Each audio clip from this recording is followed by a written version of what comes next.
So dear subscribers, they will tell you how you can also fix your problem. So if just your iPhone not charging, so how you can also fix it. So first thing, you can also just clean this charging port, so you can see that it can be damaged by different things that could get inside this port. So just clean it.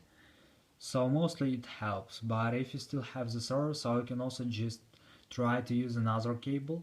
If you have cable can be damaged, and it could be a problem with cable. And also you can try to go to the settings, just tap on general, just scroll down, just tap on shutdown, slide to power off, wait a few seconds, and just power on your phone again. So just simple restore your phone. Sometimes it also helps too.